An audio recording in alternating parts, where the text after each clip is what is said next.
अनेक पार्टियों के लोग रहे, सब लोगों की बात आई और काफी अच्छी मुलाकात हुई है और एक साथ चलने की सहमति हुई है। और उसके बाद अगली मीटिंग कुछ ही दिनों के बाद सब पार्टियों की एक और की जाएगी, ताकि उसमें आगे का जो कुछ भी होता है, जो एक साथ तो चुनाव लड़ने के बारे में आज एक सहमति हो ही गई है और सब तरह का सहमति हुआ है, लेकिन एक मीटिंग इसके बाद होगी और वो यही करेंगे, मल्लिकार्जुन खड़गे जी करेंगे। उसके बारे में इन्होंने बता दिया है डेट और वो बताएंगे। अभी हम लोगों ने ही कहा कि जल्दी करना है, तो ये लोग अगले महीने जल्दी से जल्दी करेंगे। एक मीटिंग हो जाएगा तो वो तो एकदम समझिए कि वो अंतिम रूप ले लेगा। कौन कहां लड़ेंगे, क्या है, सब चीज के बारे में सब हो जाएगा। तो सहमति थी, ये हो गया है और बहुत अच्छे ढंग से, और सब लोगों ने माना है कि हम लोग मिलकर के चलेंगे और देश के हित में है। अभी जो भी शासन में है वो देश के हित में काम नहीं कर रहे और उस सारे इतिहास को बदल रहे, आजादी की लड़ाई को भी भुलवा देंगे।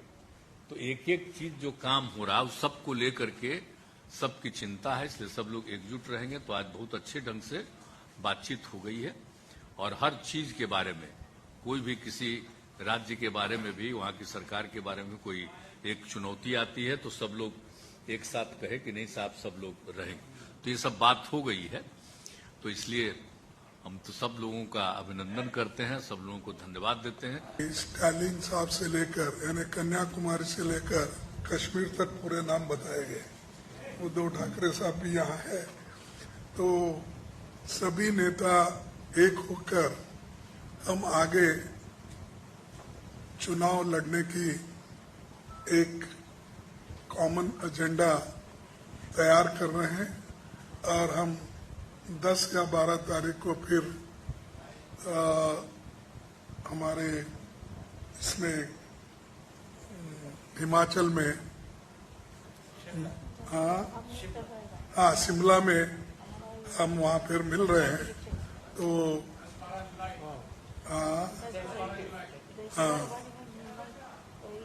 12 जुलाई बोलते ना, सभी नेताओं को कंसेंट करके फिर उसके बाद में चुनाव भी है बहुत से जगह पंचायत के और दूसरे। इसीलिए हम ये तय किया है कि वहाँ पर बैठकर एक एजेंडा बनाए और उसमें किन किन चीजों के ऊपर हम निर्णय ले सकते हैं और आगे किस ढंग से बढ़ना चाहिए। और हर राज्य में तो अलग अलग ढंग से हमको काम करना पड़ेगा, एक ही बात हर जगह नहीं चलती। तो उसके लिए भी हम ये करेंगे कि तय करेंगे कि तमिलनाडु में स्ट्रेटजी क्या होना चाहिए, यूपी में क्या होना, बिहार में क्या होना, कश्मीर में क्या होना, ऐसा हर जगह, महाराष्ट्र में क्या, ये ऐसा सभी स्ट्रेटजी करके एक निर्णय लेंगे और आगे भी फिर इस यूनिटी को बढ़ाने के लिए हम लोग पूरे काम करेंगे। एक होकर, एकजुट होकर 2024 की लड़ाई हमको लड़ना है। नीतीश जी ने आज लंच में हमें बिहार की मतलब सब डिशेस खिला दी, लिट्टी चोखा, उनका स्पेशल गुलाब जामुन, तो उसके लिए बहुत बहुत धन्यवाद।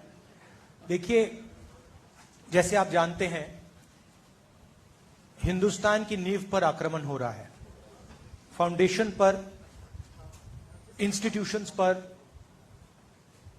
आवाज पर बीजेपी और आरएसएस आक्रमण कर रही है। मैंने मीटिंग में भी कहा, यह विचारधारा की लड़ाई है और इसमें हम सब एक साथ खड़े हैं। हम में जरूर थोड़ी थोड़ी डिफरेंसेस होंगी, मगर हमने ये निर्णय लिया है कि हम एक साथ काम करेंगे, फ्लेक्सिबिलिटी के साथ काम करेंगे और जो हमारी विचारधारा है, जिसको हम शेयर करते हैं, उसकी हम रक्षा करेंगे। जैसे खारगे जी ने कहा, नीतीश जी ने कहा, कुछ ही समय में अगली मीटिंग होगी और ये जो आज हमने बातचीत की उसको हम थोड़ा और गहराई में ले जाएंगे। मगर ये एक प्रोसेस है, ऑपोजिशन यूनिटी की एक प्रोसेस है और ये अब बहुत गहरी तरीके से आगे बढ़ने जा रही है। पटना में मीटिंग मैंने बोला था इसी के लिए नीतीश जी को कि पटना से जो शुरू होता है उसका एक जन आंदोलन रूप होता है और बहुत सारे आंदोलन पटना से शुरू हुआ। पहले आप लोगों को मालूम है, हम कहने नहीं चाहती हूँ। इसी के लिए मैं कहा था दिल्ली में हम लोग बहुत सारे मीटिंग किया लेकिन कोई फ्रूटफुल रिजल्ट नहीं निकाला। अब पटना से शुरू करो। पटना से शुरुआत हुआ है, मीटिंग अच्छा हुआ है। 3 चीज नजदीक में है जो रिजॉल्व हुआ है। नंबर 1, वी आर यूनाइटेड, हम लोग एक है। दूसरी बात है वी विल फाइट यूनाइटेडली, ये दूसरी बात है, हम लोग एक साथ में लड़ेंगे। तीसरी बात ये हुआ है कि हमारा लड़ाई, हमको अपोजिशन मत बोलो, हम लोग भी ये देश का सिटीजन है, हम लोग भी पैट्रियोटिक है, हम भी देशप्रेमिक है, हम भी भारत माता कहते हैं। मणिपुर जलने से हमारा भी आग जलते हैं। ऐसे हम लोगों ने ये तैयार किया कि बीजेपी का तानाशाही जो गवर्नमेंट, जो डिक्टेटरशिप चला रहा है, जो एट्रोसिटीज चला रहा है, एट्रोसिटीज टेरिबल, क्या नहीं किया। हम लोग को जो इलेक्टेड गवर्नमेंट है, हम लोग को उधर में पूरा राजभवन को ऑल्टरनेटिव गवर्नमेंट बना दिया। हमारा स्टेट का मालूम नहीं है फाउंडेशन डे है, उन्होंने फाउंडेशन डे कर दिया, हम लोग को कंसल्ट भी नहीं करके जो मर्जी करते हैं। जो अगर कोई कुछ बोलते हैं तो उसको खिलाफ में ईडी लगा देता है, सीबीआई लगा देता है। इतने लोगों को इस तरह इकट्ठे करना कोई मामूली बात नहीं है और मैं जानता हूं कि आप में से कईयों के लिए खबर ये नहीं होगी कि हम कितने पार्टियों के नुमाइंदे यहां बैठे हैं। शायद आप में से कुछ खबर इस चीज की बनाना पसंद करेंगे कि यहां पे कौन नहीं है। मुझे नहीं लगता है कि कौन नहीं है वो ज्यादा महत्व रखती है, बजाय ये कि कौन कौन यहां पे हैं। और बिल्कुल सही कहा, जम्मू कश्मीर से लेकर कन्याकुमारी तक मुख्तलिफ सियासी पार्टियों ने इस मीटिंग में हिस्सा लिया। मकसद हमारा ताकत हासिल करना नहीं है, इक़्तिदार हमारी मंजिल नहीं है। सत्ता की ये लड़ाई जो है ये नहीं लड़ी जा रही है। ये असूलों की लड़ाई है, ये विचारधारा की लड़ाई है, ये सोच की लड़ाई है, ये इरादों की लड़ाई है, ये मुल्क के आईन को बचाने की लड़ाई है। तो जैसे मैं कह रहा था, इस लड़ाई को सिर्फ इक़्तिदार की लड़ाई मत समझिए। हम मिल चुके हैं इस देश को बर्बादी से बचाने के लिए, इस देश को इस मुसीबत से निकालने के लिए और सही माने में इस देश में जमहूरियत को दोबारा जिंदा करने के लिए, डेमोक्रेसी को जिंदा करने के लिए। देश के हालात को लेकर आप इस लोकतंत्र के चौथे स्तंभ के रूप में तो हैं, आप भी चर्चा करते हैं, तो वैसे चर्चा हम भी करते हैं। तो कहीं ना कहीं आज इस लोकतंत्र में कुछ चीजों पर बहुत तेजी से प्रहार दिखाई दे रहा है।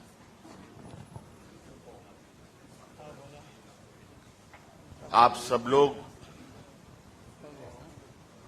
और आज कई संस्था व्यवस्था होने के बावजूद भी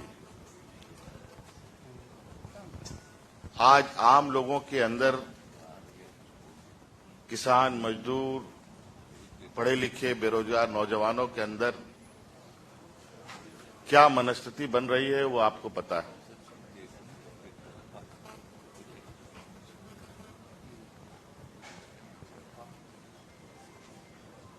इस देश की जो दुनिया में एक छवि रही है, अनेकता में एकता, जिसका लोहा आज से नहीं सदियों से दुनिया ने माना,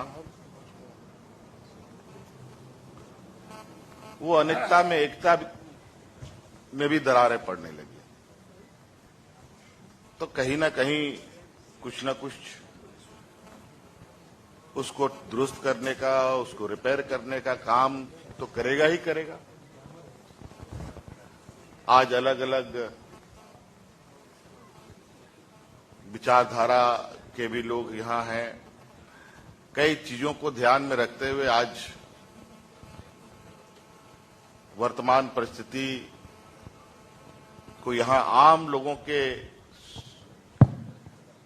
सहूलियत के हिसाब से कैसे स्थापित हो, बाबा भीमराव अंबेडकर जी, यहाँ के आदिवासी, दलित, पिछड़ा, अल्पसंख्यक,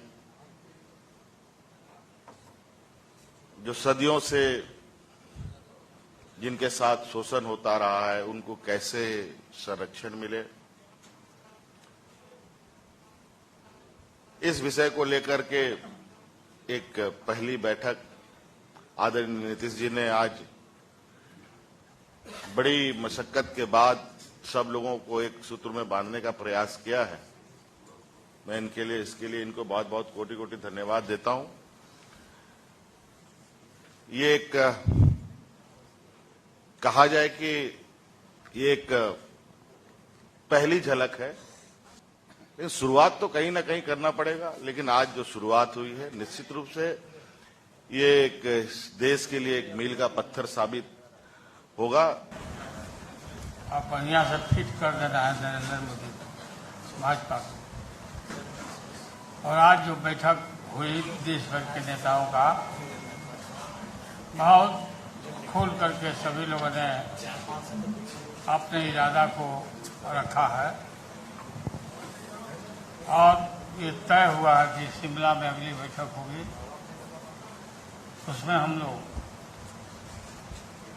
आगे के और कार्यक्रम किस तरह से क्या हो वो हम लोग तय करेंगे, चर्चा करेंगे। एक होकर के लड़ना है। देश की जनता बोलते थे कि भाई वोट है आप लोगों का, लेकिन आप लोग मिलते नहीं, एकजुट आप लोग नहीं होते हैं, वोट बढ़ जाता है और भाजपा आरएसएस जीत सकता है।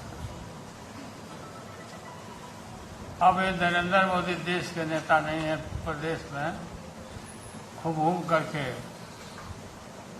चंदन का लकड़ी बांट रहे हैं। अमेरिका में जाके जो अमेरिका, यूरोपीय देश नरेंद्र मोदी को, अमित शाह को मना कर दिया था, उस समय जो गुजरात में घटना घटी थी, और यूरोपीय लोगों को भी मना कर दिया था कि कोई मत जाना, भारत में मत जाना कोई आदमी, कोई टूरिस्ट नहीं जाना। बाद में पता नहीं कैसे ये लोग भूल गए और ये जाने लगे। देश टूट के कगार पर खड़ा है। तो हम लोग इकट्ठे हैं पूरा मजबूती के साथ। राहुल गांधी जी आए हैं। राहुल गांधी अच्छा काम इन दिनों में किए।